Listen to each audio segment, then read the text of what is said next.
Hello សួស្តីបងប្អូនទាំងអស់គ្នាមកកាន់ប្លុកថ្មីមួយទៀតដំណើរកម្សាន្តទៅម៉ោងខុកទាំងអស់គ្នាបងប្អូននេះជិះតាមផ្លូវជិតទៅដល់ហើយបន្ទាប់ពីយើងចេញពីលទ្ធតេកពរមកដូចខ្ញុំនិយាយវីដេអូមុននឹងអញ្ចឹងគឺខ្ញុំទៅលេងម៉ោងខុកឥឡូវនេះយើងដល់ពាក់កណ្ដាលផ្លូវហើយទីនេះកន្លែងនេះគឺស្អាតដូចផ្ទាំងគំនូរក្នុង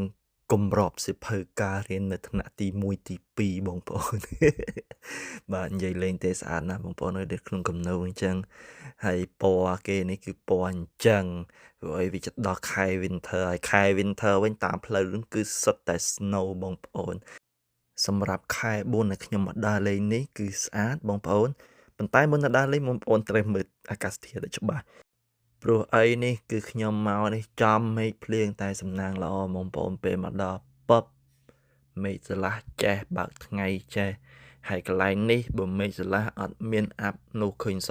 នោះគឺជាភ្នំតកកបងប្អូនក្របដណ្ដប់ដោយភ្នំតកកទាំងអស់ហើយកំពូលវាគឺមិនមែនតែប៉ុណ្្នឹងទេបងប្អូនគឺខ្ពស់ជាងនឹងទៀតហើយស្អាតមែនតើបងប្អូនហើយនេះទេសភាពញឹកដើរទៅកន្លែងស្ពានដែលគេល្បីនៅក្នុងវីដេអូបងប្អូនតែខ្ញុំភ្លេចឈ្មោះអីហើយព្រោះវីដេអូនេះយូរហើយមួយខែមុនឥឡូវខែ5ខ្ញុំ voice over យំស្អាតទេសភាពមើលឲ្យអត់ចេះឆ្អែត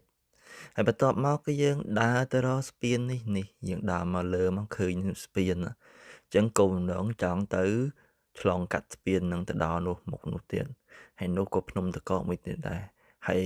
ភ្នំតកកពេលវាលាយមកវាហូរចាក់មកចូលបឹងមួយនឹងហើយខ្លាចជាទឹកជ្រោះទឹកអី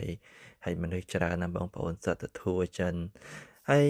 នេះមកដល់ភ្លាមគេបិទស្ពានឲ្យដើរស្ដាយហ៎បងប្អូនចង់ដើរទៅដល់ទីនោះតែគេបិទស្ពានអូចាំមើលលើកក្រោយទៅឆែកមើលថាគេបើកអត់បើថាគេបើកចាំយើងទៅទៀតហើយទៅចំខែ Winter ហើយនោះសត្វភ្នំតកវាហូរទឹកហូរអីមកហើយមុំម៉ៅពេកយើងអាចបានទៅ